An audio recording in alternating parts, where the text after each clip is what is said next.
Hi everyone, thanks for stopping by. I hope you all are having a fantastic day. It's another pretty day here in Ohio. If you are new, welcome. Thanks for checking out my channel. I hope you will consider subscribing.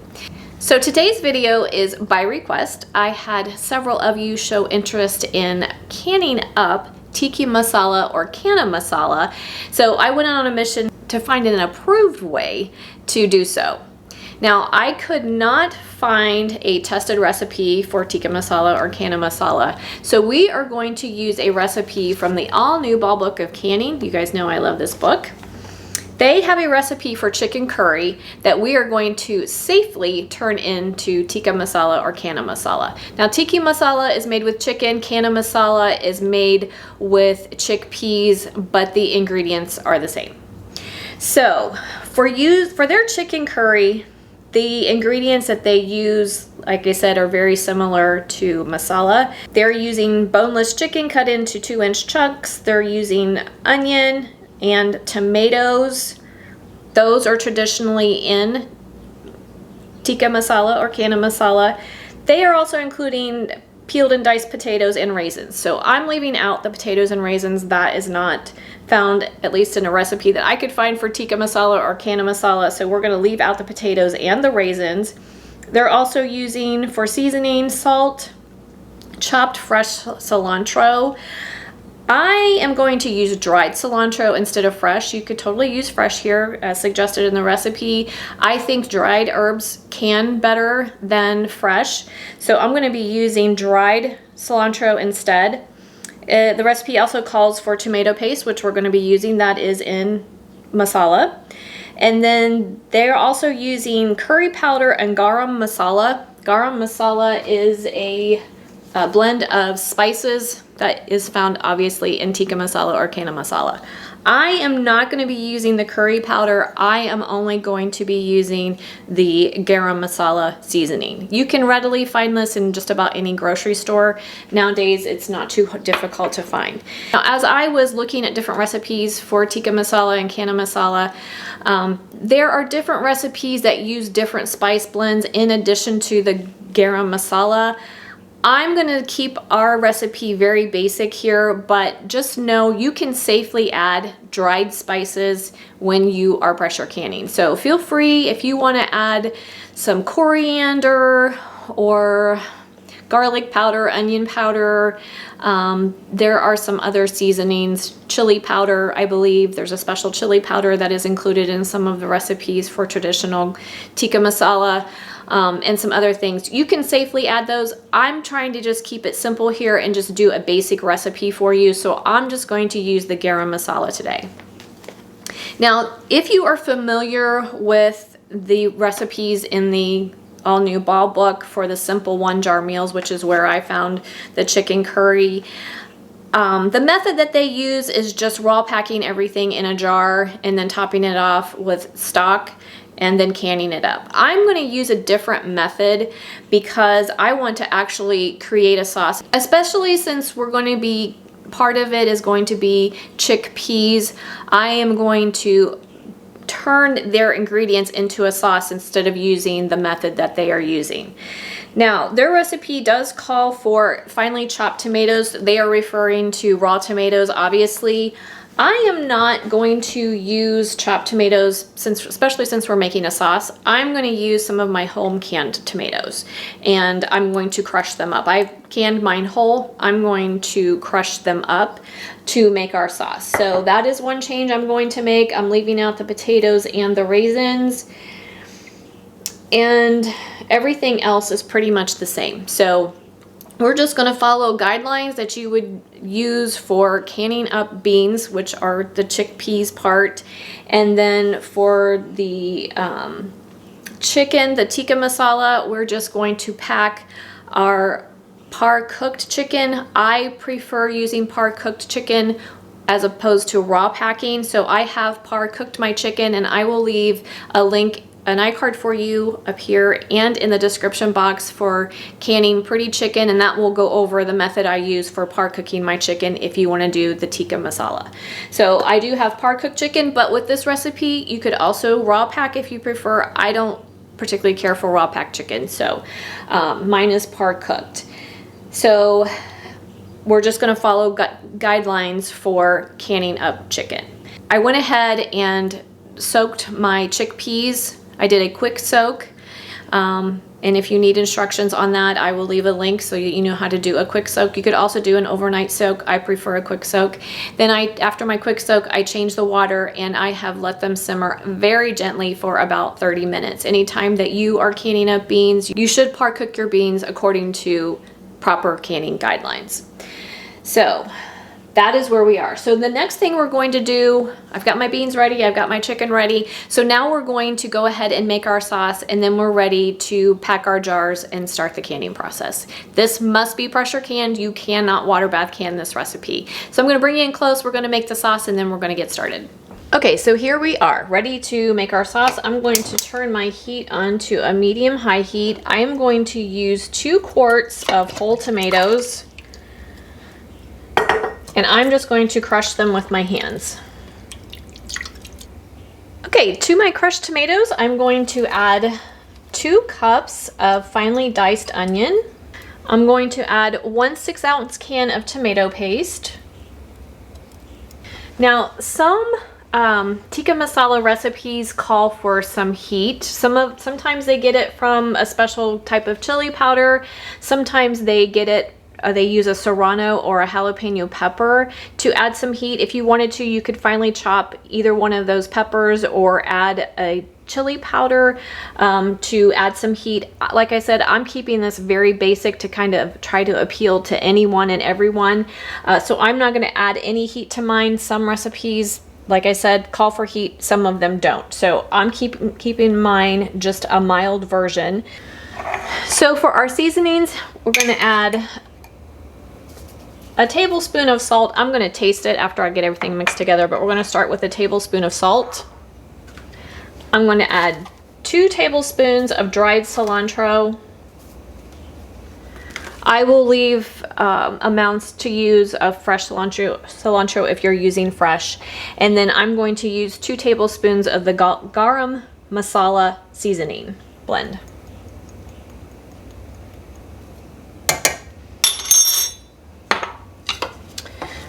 And we're going to give that a stir. I'm going to bring this up to a boil, reduce the heat, and I'm going to let it simmer till it starts to thicken a little bit. 15 minutes or so should be good. And then we are all set for canning. So while that's coming up to a simmer to thicken a bit, I'm going to go ahead and get my canner and my jars ready. Okay guys, we are all set for canning. I simmered my sauce just until it started to thicken just a little bit, but you do want to bring it to a boil. Make sure that it is thoroughly heated. My chicken is par cooked, so it's ready to go. You do not have to par cook your chicken. You can raw pack it if you prefer, but just make sure your jars are hot because we're going to be adding a hot sauce. Also, I went over how I prepped my chickpeas, so they are waiting and they are ready to go as well. I have 3 inches of simmering water in my canner per my canner's instructions. Make sure you follow the instructions that come with your canner. Modern canning guidelines state that we don't need to pre-sterilize jars or lids as long as we're processing for 10 minutes or more. We are. I'm going to be canning this in pints, but you could also can it in quarts. My processing time is going to be 75 minutes. If you are processing in quarts, you are going to be processing for 90 minutes. So I'm going to start with the chicken. We're going to pack it first, and then we'll move on to the chickpeas, and I'll show you how to pack that as well, and we'll get started with our canning. Okay, we're starting with 2 hot jars. We are going to add our chicken. I did breast. You can do breast or dark meat. It doesn't matter. Just want them in about 2-inch chunks. Okay, so you want to pack your chicken to 1-inch headspace, and then we are going to add our sauce on top of that. And we want to maintain our 1-inch headspace. Okay, I did use my debubbling tool to kind of get the sauce down inside of there. Headspace is really important. We want to maintain a 1-inch headspace, but the sauce wasn't going down around the chicken very well, so I just went ahead and used my debubbling tool, and then it went around the chicken just fine. And again, the 1-inch headspace is really important. I get a lot of questions about headspace. If you overfill your jars, that can lead to siphoning, and then your lids might not seal. So make sure you're at the 1-inch headspace. You're going to use a debubbling tool, chopstick, or plastic butter knife to release air bubbles. Once you debubble, make sure you're still at your 1-inch headspace. We are. So then we're going to take a paper towel dipped in white vinegar to clean our rims of our jars. Want to make sure there's nothing that interferes with getting a good seal. And then we are going to add our lids.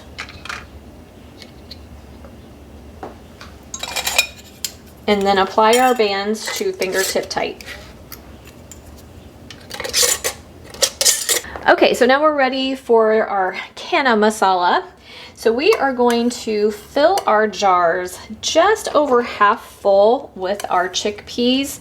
Now, if you've canned beans, you know that they any dried bean likes to swell up during the canning process, and that can lead to you not having enough sauce.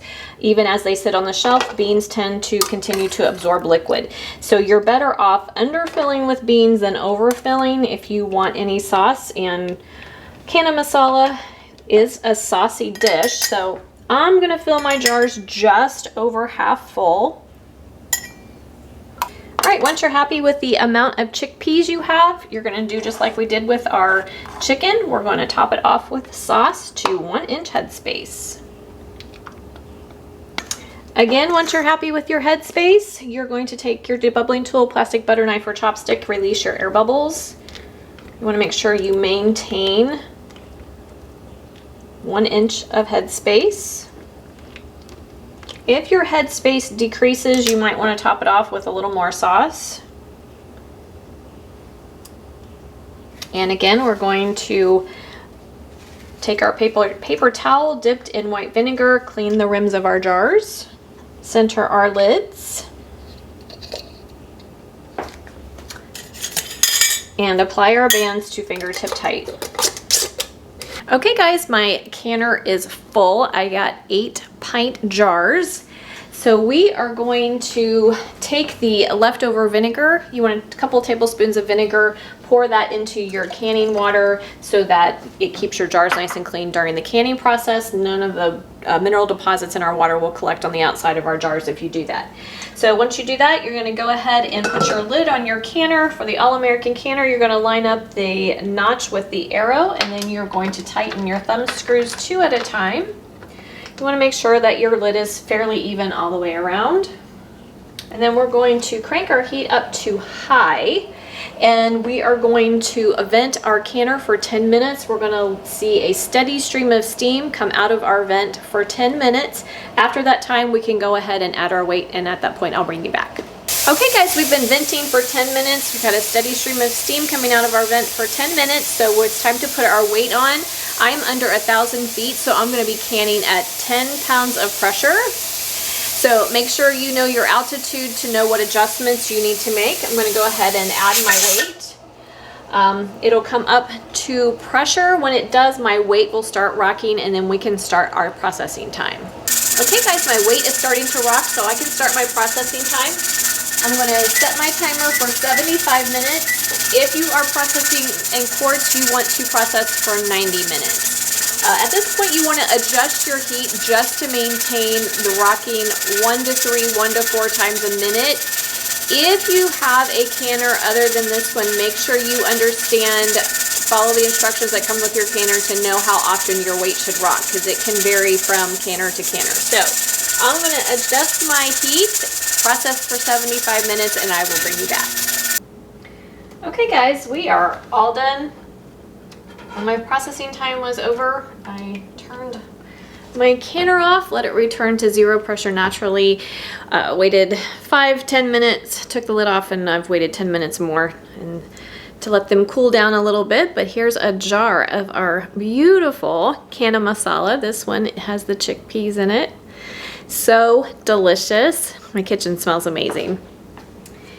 Anyway, to serve this, when you open up a jar with pints, you're going to want to warm it with a half a cup of heavy whipping cream or a half a cup of coconut milk.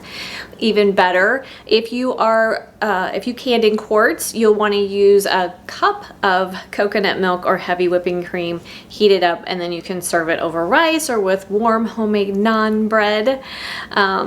Anything like that. So I hope that this was helpful to you all. This was a request, so for those of you who requested this, I hope that this helps. Again, I kept the flavors very basic. I will leave suggestions in the description box of things that you could add. You could add some ginger, you could add, like I said, some garlic or coriander. A lot of that's going to depend on what all is included in your garam masala seasoning spice blend. This one is a really good one, very tasty. It has cardamom, cinnamon, cloves, cumin, black pepper, and coriander. So we could have added some ginger to this. And like I said, if you wanted some heat, you could add some chili powder to it, or a jalapeno or serrano pepper. So lots of options. You can also add those flavors when you open a jar. You don't have to add all that when you can it up. So we could still add some ginger, even fresh ginger would be even better, and top everything off with a little fresh cilantro at the end when you serve it would be fantastic. So anyway, thanks for coming along with me today. If you have any comments or questions, please feel free to leave them for me in the comment section. Don't forget to like, subscribe, and share. And if you are not a member of my Facebook group and you enjoy Facebook, join us over on Facebook at Canning with Carol and Friends. We would love to have you. Have a great day, guys, and I will see you next time.